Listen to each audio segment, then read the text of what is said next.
Made it home safe. Before we move on to some of the other games this weekend for high school, I want to circle back to Nebraska real quick. Because you're our Nebrasketball guy as well. Yeah. As Juwan Gary might be okay. Yeah. So what do we know there? Do we know don't. anything? We don't know anything. We have no one some knows Twitter anything. emojis. I think the smirk versus the sad face. Yeah. Was a small. I was a little confused by the prayer hands. Maybe it's like a. I'm good. Thanks to the prayers.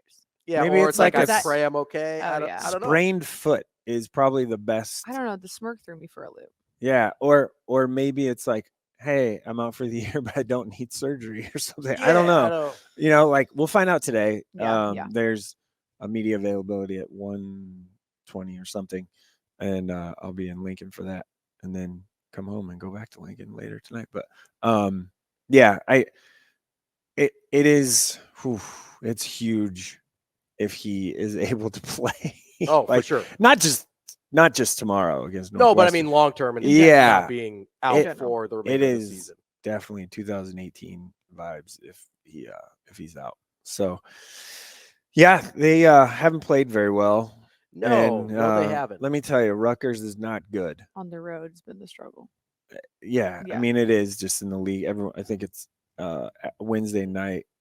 11-32 is the Big Ten right now on the road. Wow. So good. They're in good company at least. You're not winning on the road. There's this thing now that people, I guess, have really talked too much about how in college basketball, just in league winning on the road is just so hard. Well, yeah, it's been that way forever. Mm-hmm. But that is totally a game that Nebraska should have won. No question about it. Mm-hmm. They let it. I don't even know if let it slip. That's being nice. Inexcusable is a word I wrote. It's probably an inexcusable offensive performance. When you finish two halves with, the first half was 6:34-24 without a field goal. Yeah. And then the second half was 9.5 minutes without a field goal. Plus overtime, it was a total of 12 minutes and change without a field goal against Rutgers, who came in to the game on Wednesday as the worst team in the league. They were 1-4, and Rutgers is tough. The Rack or whatever, Jersey Mike's place, whatever it is now, but it'll forever be known as the Rack, is a very difficult place to play. That doesn't excuse what happened. Yeah. If the game was, close, when I say close, if it was like a 2-point game back and forth the whole game, different conversation. Yes. Yeah. Totally different conversation. We're talking blew a 12-point lead in the first half. Is 27-15. You had a chance to to just say, boom, game over. Close the door. Like run it up to 20, 18, whatever, and they're not coming back.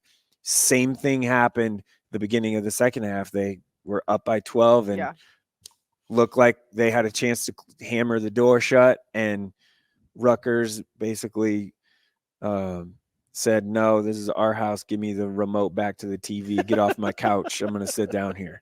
Like it was so disappointing.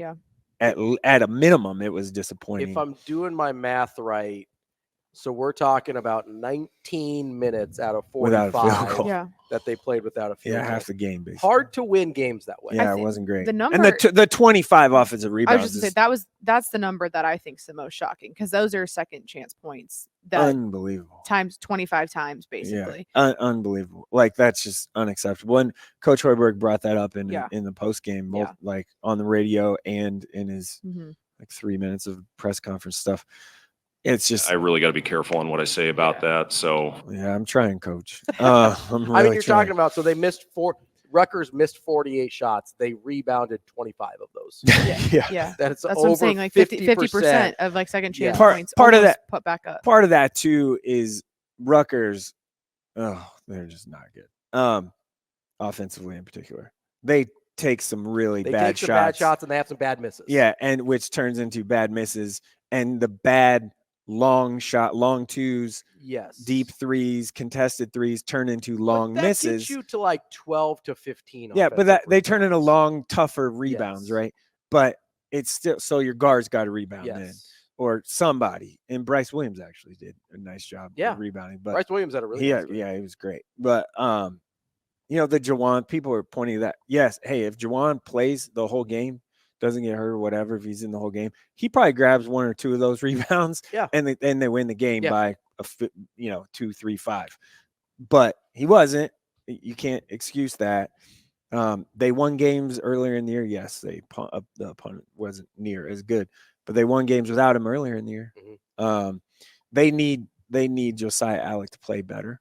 I'm not saying score more points. I'm just saying I need his role better. Be more of a dominant force. I need you to Dennis Rodman or whatever. I need you to get me 6 to 10 rebounds and 4 points and 5 fouls. That's what I need you to do. I need more rebounds than fouls, though. Yeah. I need that for sure. Yeah. From him. That's what they need. Mm-hmm. And Rink, I don't know if he struggled again. I mean, Big Cliff he's really good. Yeah.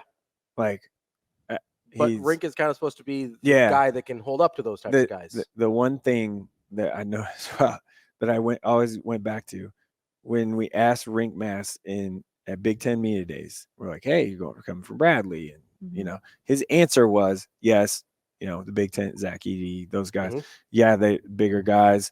The one guy that he mentioned, he even said Big Cliff, and I'm like, oh, that you brought up the Rutgers post, is something, right? Mm-hmm. So he knew what he's getting into. Yeah, Maybe it's a little intimidating. Yeah. But it still is. That's 2 games now that they could have had road wins. Yeah. Minnesota, they should have won that game sure. easily should have won that game. You're talking about blowing double-digit leads in both of those games on the road. Yeah, it's not really acceptable. So we'll see. Tomorrow's a big game. They got to win. They got Northwestern at home. Yeah, Boo Buie is probably the best point guard in the league. Maybe one of, right. He's up there in the conversation. They got to protect home court now. You just. It's a non-negotiable. Yeah, winning on the road is going to be hard. And if you can't get the wins against Rutgers and Minnesota, you basically have to totally clean up at home. Yeah. So before the season started, I even said, hey, they got to go 9-11 at least in the league to have a shot at the NCAA tournament, just based on their schedule, because they're going to rack up all these wins. Well, they did. So, at least 9-11. You have to. You can't go 8-12. That's just, if you go 8-12, you're going to the NIT. If you go 8-12, you need multiple wins in the Big Ten tournament. Yeah, 2 or 3. Yeah. Mm-hmm. And if you go 9-11, you probably don't. Big Ten tournament could get weird. Because I don't know that there isn't I'm not enamored with anybody. Yeah, really. Wisconsin's a top 12 team, and it's are they? And they don't pass the eye test as a top 12 team for most years. I get it's a weird year. Right. And Michigan State's down, but by then they'll, it's Izzo. Yeah. Do you really want to play Michigan State on that? Illinois is probably the best team right now. Yeah, maybe. Right now. I don't even know what to do with Purdue. I don't know what to do with them. Yeah, it's weird. They should be better. They should be the best team. Northwestern beat Purdue too. That's what I mean. Their losses are to Northwestern and Nebraska. Yeah. So it's not like they're losing to Wisconsin and Illinois. It's Northwestern and Nebraska. So and that's not. Listen. I know Nebraska's having a nice year. Northwestern is having a nice year too. And like you said, they got Bowie, who's a really good player. But you're not. If you're Purdue and you are who you're supposed to be, who you think you are, you can't. Those aren't games you lose. Right. Yeah. So that's and back to Northwestern tomorrow in Nebraska. Fred Hoiberg's never beaten Northwestern. That's the weirdest thing. Wild to say out loud. I was just going to say, putting that out in the air. Yeah. He was a little wrong. It's a little weird, right? I get it. Chris Collins has been all right. He's a nice coach, but thank you guys. You're welcome. It's Northwestern, man. Thanks, bro. That's one of the even since Nebraska's been since Fred Hoiberg's been here, Northwestern's always one of the beatable teams on your schedule. Mm-hmm. When you're looking at the schedule, you're like, hey, maybe we split home and away with Northwestern. You probably live with we that. Just entered a Husker football conversation. You should. Well, at what point time is a flat circle. We all just keep. At what point is Nebraska? Did Nebraska and Northwestern become a rivalry thing in every sport? Weird. Apparently, well, football and basketball. It's That should not be a thing. No, like it really shouldn't. It should be like, yeah, we're just, we know we can handle you, like, and it's a thing.